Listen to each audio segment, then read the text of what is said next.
आज हम आप लोग को जो बेंथम कल पढ़ाए थे, बेंथम का कुछ पार्ट बचा है। आज उसको हम कंप्लीट करेंगे। पर कल हमने बताया था बेंथम का जन्म कब और कहाँ हुआ था, उनकी पढ़ाई लिखाई कैसे हुई, वो किस परिवार से बिलोंग करते थे और किसके माध्यम से मतलब अपना सुझाव दिए, कहाँ से वर्ड लिए, कौन सा थ्योरी दिए, उस पर भी हम थोड़ा फोकस आज करेंगे क्योंकि थोड़ा रिवाइज हो जाएगा आप लोग का। बेंथम महोदय जो हैं ये कानून सुधार प्रक्रिया पर सबसे ज़्यादा अपना विचार व्यक्त करते हैं और फ्रांस में जेल योजना का भी निर्माण ये करते हैं। बेंथम जो हैं, बेंथम के शिष्य भी जैसे मिल हैं और आस्टीन इनके विचार से मतलब भी सहमत हैं। मिल भी सहमत हैं, मतलब कुछ कुछ विचारों में असहमत व्यक्त करते हैं। जैसे उनका जो मत का अधिकार है उसमें भी असहमत व्यक्त किए हैं।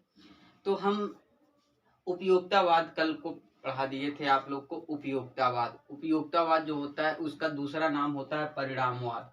जो उपयोगितावाद है उसका दूसरा ही नाम परिणामवाद है। और रिचर्ड कम्बरलैंड ये लिए हैं शब्द, ये शब्द जो लिए हैं रिचर्ड कम्बरलैंड, ये एपिक्यूरियनवाद, जो एपिक्यूरियनवाद है वो प्राचीन काल की देन है। प्राचीन काल में ही एपिक्यूरियनवाद चलता था।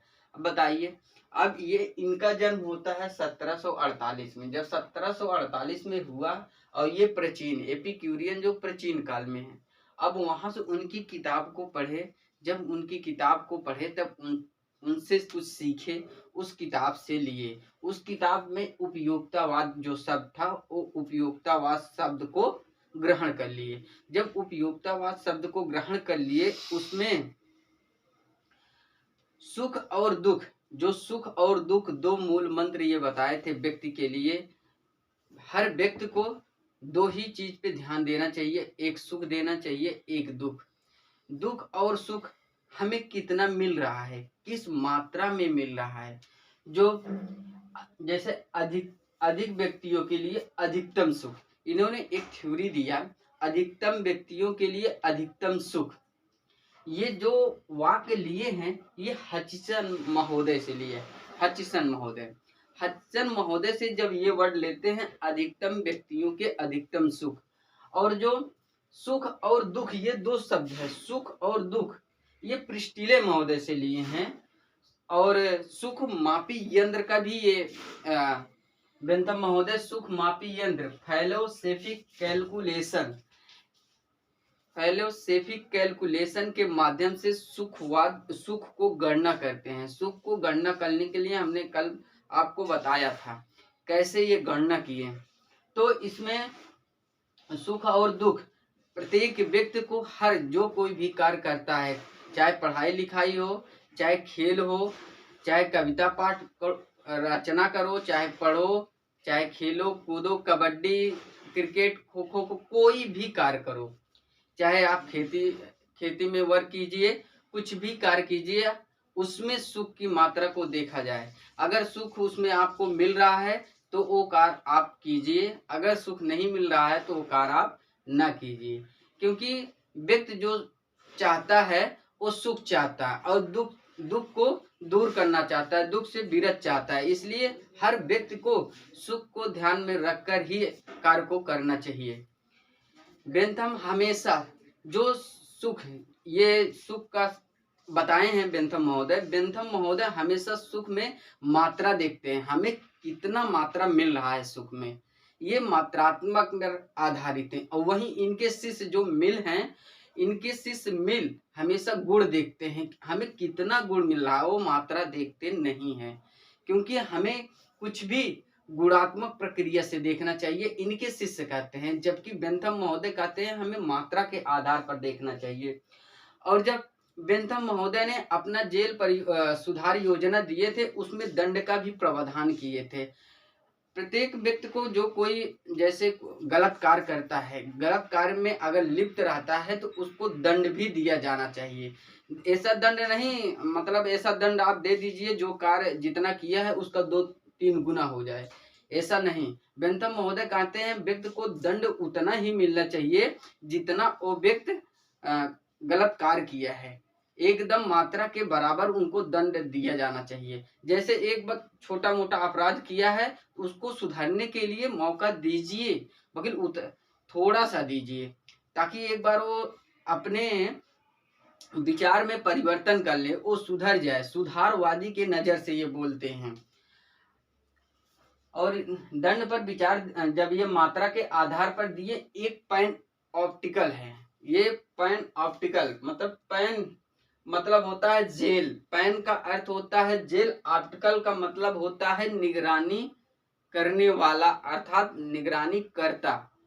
पैन ऑप्टिकल ये जो जेल सुधार योजना जब ये दिए थे, वहां जितनी भी कैदी, पैन माने कैदी और इसमें जेल माने सुधार, जितने कैदी उसमें बंद हैं, अगर कैदी बंद हैं जो, उस कैदी पर नजर रखने के लिए एक निगरानी कर्ता की जरूरत पड़ती है। उसको बेंथम महोदय इसीलिए पैन ऑप्टिकल शब्द यूज किए हैं। पैन ऑप्टिकल परीक्षा के दृष्टि से देखा जाए तो बहुत महत्वपूर्ण है, क्योंकि चाहे टेट हो, कभी एक बार हम कभी टेट में भी देखे थे।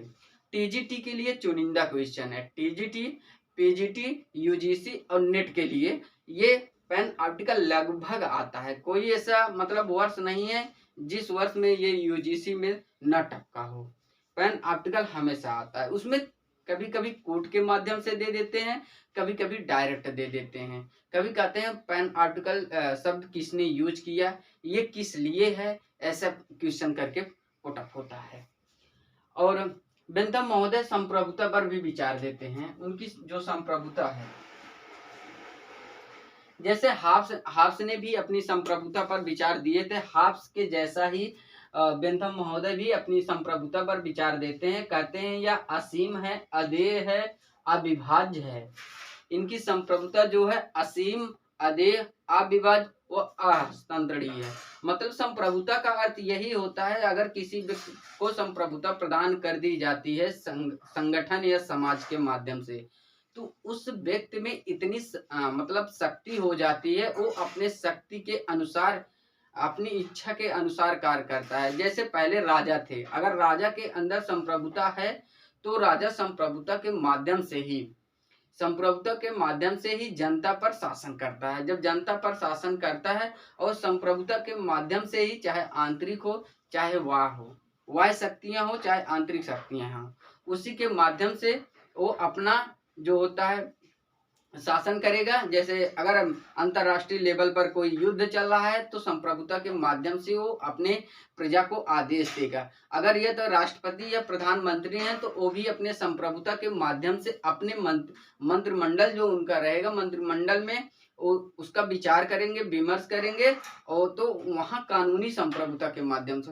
मतलब एक कानून बनेगा। उस कानून के दायरे में रहकर, चाहे प्रधानमंत्री हो, चाहे राष्ट्रपति हो, चाहे न्यायाधीश के न्यायालय के न्यायाधीश हो, सब कानून के माध्यम से चलते हैं। मगर जो संप्रभुता हाफ से दिए थे वो राजतंत्र के माध्यम से दिए थे। राजा असीम, अदेय, अहस्तांतरी होगी, मतलब इसको विभाजित नहीं किया जा सकता, मतलब थोड़ा थोड़ा करके नहीं बांटा जा सकता। जबकि कुछ विचारक आते हैं संप्रभुता को बहुलवादी बनाते हैं। जब बहुलवादी बनाते हैं तो उसमें थोड़ा थोड़ा बंटवारा कर देते हैं, जैसे संगठन बनाकर, जैसे कोई दल, छोटी छोटी दल बनाकर, या छोटा छोटा, जैसे मान लीजिए यूनियन एक संगठन हो गया, किसान यूनियन एक संगठन बना दिए, या विद्यार्थी का एक संगठन बना दिए। छोटे छोटे संगठन को बनाकर वहाँ बहुलवाद कर देते हैं, बहुलवाद का नाम कर देते, क्योंकि छोटे छोटे एक संगठन के माध्यम से भी कुछ कार्य किया जा सकता है। उस संप्रभुता को विभाजित कर देते हैं। जैसे इसमें लास्की का नाम बहुत महत्वपूर्ण है। तो इसमें उपयोगितावाद जर्मी बेंथम दिए। फिर उपयोगितावाद में अधिकतम व्यक्तियों की अधिकतम सुख की बात करते हैं। सुख और दुख जो है ये प्रिस्टिले महोदय से लिए, और सुख मापी यंत्र भी ये फैलसेबी कैलकुलस के माध्यम से उस सुख को मापते हैं। और इन्होंने एक मतदान, व्यक्तियों को जो प्रजातांत्रिक ये सरकार पर ये विश्वास करते हैं क्योंकि ये कानून, जब कानून जो बनता है तो वो एक प्रजातांत्रिक के माध्यम से, मतलब मतदान, वहाँ मतदान के माध्यम से ही, मतदान के माध्यम से ही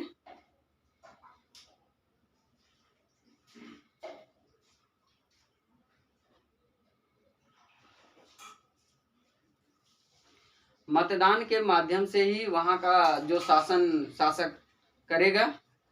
एक मिनट,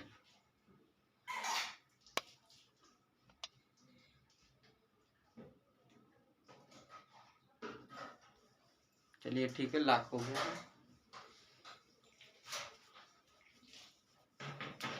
मतदान में बेंथम महोदय कहते हैं जो शिक्षित व्यक्ति है, सिर्फ उसी को ही मतदान करने का अधिकार है। अनपढ़ को ये मत देने की बात नहीं करते। जो व्यक्ति शिक्षित हैं, पढ़े लिखे हैं, उन्हीं व्यक्ति को ये दिया जाए। और ये संसद का कार्यकाल जो है ये सीमित करते हैं। संसद का जो कार्यकाल है वो असीमित का विरोध करते हैं। संसद का कार्यकाल सिर्फ एक साल के लिए रखते हैं। और ये सम्राट विरोधी, ये जो लॉर्ड सभा है इंग्लैंड में, उसके ये विरोधी हैं, क्योंकि ये राजा का विरोध करते हैं। और ये अभिव्यक्ति की स्वतंत्रता, हर व्यक्ति को एक मतलब स्वतंत्रता देने की बात करते हैं। बोलने का भी अधिकार ये देते हैं। और उसमें व्यक्ति की सुरक्षा होती है, उसमें व्यक्ति की सुरक्षा की बात करते हैं। और कुछ विचारक जो हैं बेंथम महोदय के विचार को मतलब विरोध करते हैं। जैसे बेपर महोदय कहते हैं बेंथम जो है अमूर्तवादी हैं, और वहीं सेबाइन महोदय कहते हैं ये अमूलवादी हैं, क्योंकि इनकी आलोचना करते हैं। वहीं कार्लाइल महोदय ने सुअर के दर्शन को कहकर पुकारा था। ये बेंथम का जो दर्शन है, सुअर का दर्शन। ठीक है, आज इतना ही, आगे कल।